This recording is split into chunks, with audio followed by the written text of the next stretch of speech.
Welcome Calculus AB. This is lesson 6-4, area between curves and average value of the function. Let's begin. So area between two curves. First, let's talk about the area under the curve. And this is a key part of calculus, and this is part of integration.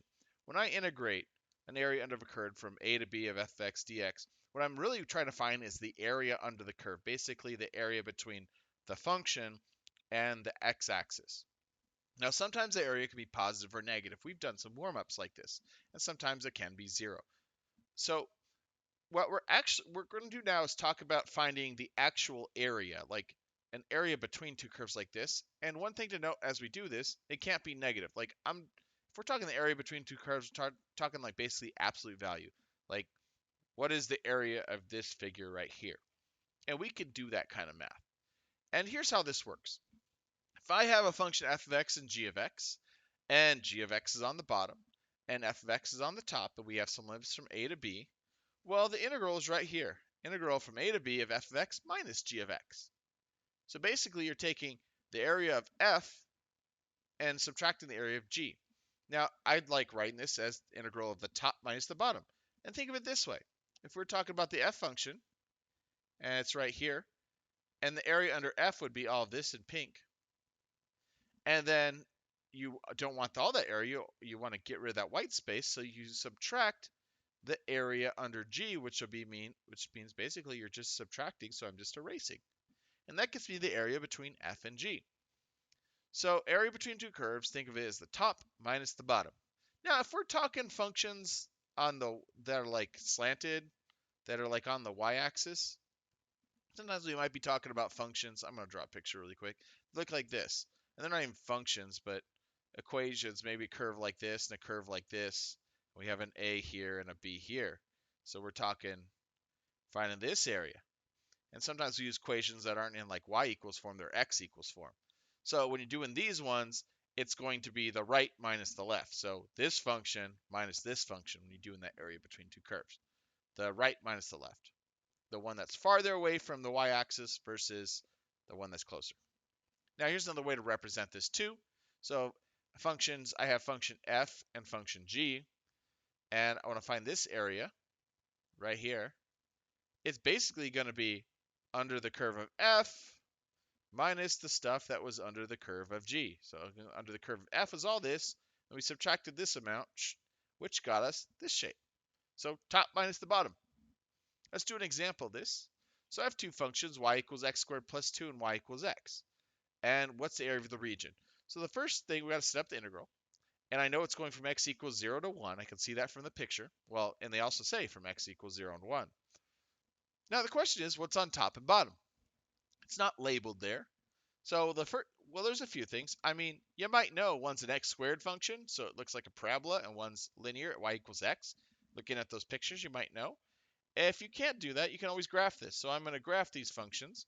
Y equals x squared plus 2, and then y equals x. And what does it look like? And notice right here, and you can always trace to this, the first one I drew was the x squared plus 2, and notice that one's always on the top. And if I wanted to, I could zoom in to the x 0 to 1, and I could see this picture. But I know this one, I'm going to say this one is on top, and this one's on the bottom.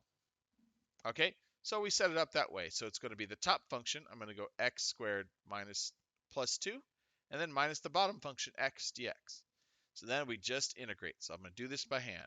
And if you do that, it's going to be x cubed over 3 plus 2x minus x squared over 2 from 0 to 1. And so let's plug in 1 first. So it's going to be plugging in 1, so you can get 1 cubed over 3 plus 2 times 1 is 2 minus 1 squared over 2, so 1/2. And then minus plug in 0, you get 0 plus 0 plus 0. Pretty easy right there. So that's 1/3 plus 2 minus 1/2. If I want to do this by hand, I have to make them all the same fraction. So lowest common multiple would be 6. So I'm going to multiply this by 2 over 2, multiply this by 6 over 6, and multiply this by 3 over 3. So then I get 2 over 6 plus 12 over 6 minus 3 over 6 to 14 minus 3 is 11/6. So the area is 11/6 right there. Okay. Now, one thing I want to show you, that my answer was 11.6. What happens if I messed up and I put the wrong function on top? Let's see what the math looks like. Let's say I think accidentally this one's on top. Okay, so I'd pay x, and I go minus x squared plus 2. Now remember, we have to distribute this minus sign. So it's the same thing as integral from 0 to 1 of, I'll just erase that. Put parentheses around your bottom just so you make sure you get the order of operations right. Minus x squared minus 2 dx. So integrate that. That would be x squared over 2 minus x cubed over 3 minus 2x from 0 to 1.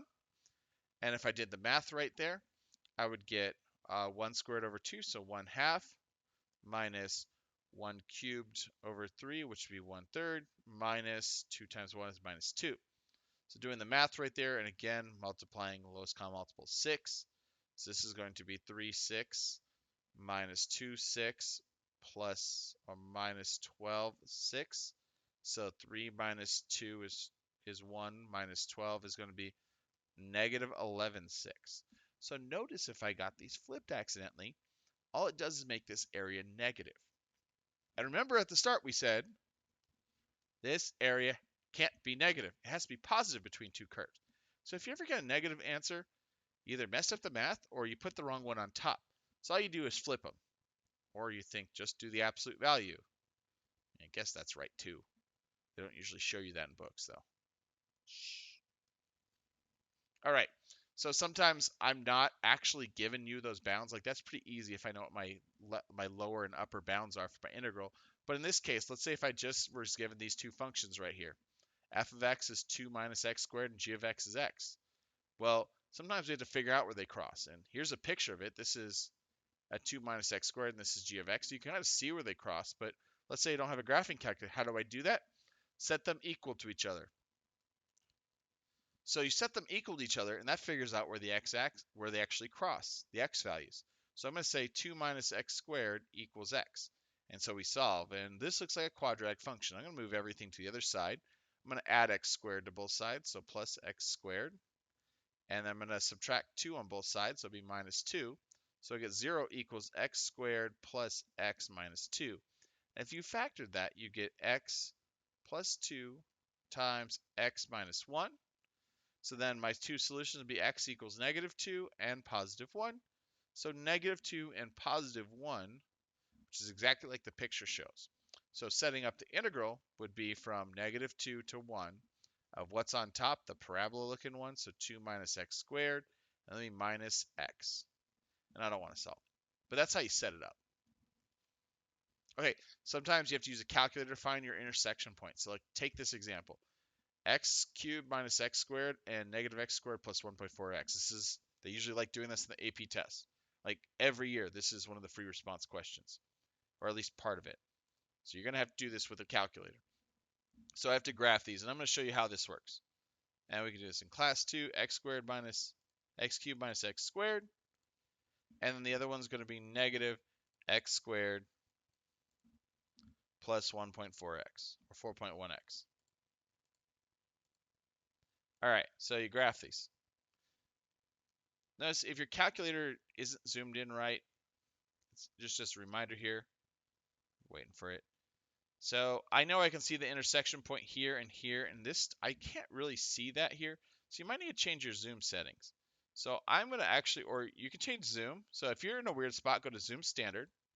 So go down to 6, and that sets your axis to the kind of like the standard things, and that's usually where graphs are. But I can't see this bottom, so I'm actually going to grow my Windows y-axis, so the y minimum, down to negative. Let's go negative 15. We're gonna grow it a little bit so I can see it, because I want to be able to see it on my graph. And if you want to, if you want to make this a little bit wider too, I'm gonna let's show everything. So I can see the kind of cross there. It's still kind of gross. So I'm gonna shrink my x min and max. So I'm gonna shrink this down to negative 5 and positive 5. So that's going to make my graph a little easier to see around the intersection points. All right, let's see. Yeah, clearly there, and clearly there. So cool. So sometimes I actually have two regions going on here. This is region, we're going to call that region 1, and we're going to call it region 2. So in region 1, what's the integral? So first of all, which function's on top? Is it f or is it g? Well, this function here is your f of x. This function here is your g. In region 1, the f function's on top. In region 2, the g function's on top. So I'm going to say it's f of x minus g of x.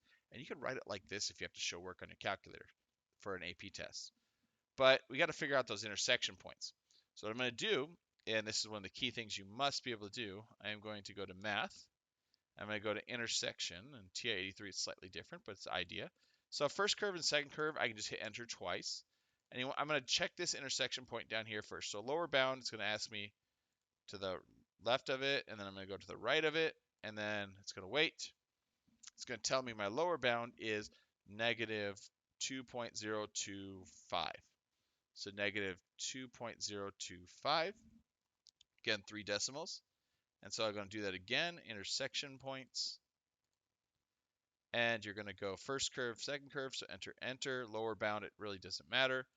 I'm going to do this one in the center. I think it's 0, but let's just double check. And it's at 0, so it's this to this for number 1. So then the second integral is going to be 0 to, and it's going to be g of x minus f of x. And then it's going to be from 0. Again, we're going to do this intersection, first curve, second curve, lower bound. I'll move my cursor right to the left, upper bound to the right of the intersection. It doesn't matter how far away you are. Just try to get as close as you can. So it's going to be 2.025. So kind of the opposite. It's not always like that, but that's what it worked out. And again, 3 decimal places. Now, let's say on our calculators, we want to figure out what the integral of that is. Well, I have a TI-89. So I'm going to integral. Now there's 83 is slightly different. Now since I have y1 and y2, I can do this. So I'm going to type the integral of the first one. Watch this. I can go y1 parentheses x. So that basically gets the x cubed minus x squared function. You can do that in 89. You don't have to though. And then y2 x. And then go comma x, the variable, and then lower bound negative 2.205 comma the upper bound 0, and let's see what it does. So it says my area for this one is 4.057. All right, so let's check the area of the other one. It's going to be integral of y2 of x minus y1 of x, comma x, and your lower is 0 in this case, and the upper is 2.025.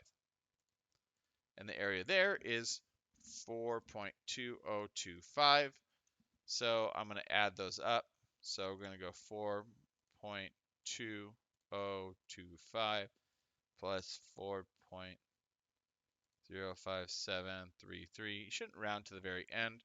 So my total answer is going to be 8.2, let's go 60 if I round it up.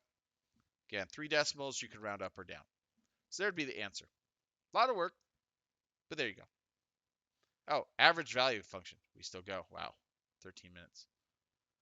Average value. So when I say average value function, that means average y value. So if I'm looking at this function between a and b right here, you have it. What's the average y value? And that's the average height. And you'd say, oh, it's probably about here or so, somewhere in the middle. So, there's some higher, some lower. Where is that? Well, it's the average, somewhere in the middle, right? So we have a function, a formula for this, and think if average, if you're talking numbers, you add the sum up and divide it by how many. That's kind of the idea right here. So if your limits are from a to b and your function f of x, it's the area of the region divided by the width of the region. A lot of times you write it like this, 1 over b minus a integral from a to b of f of x. So you'll use that formula.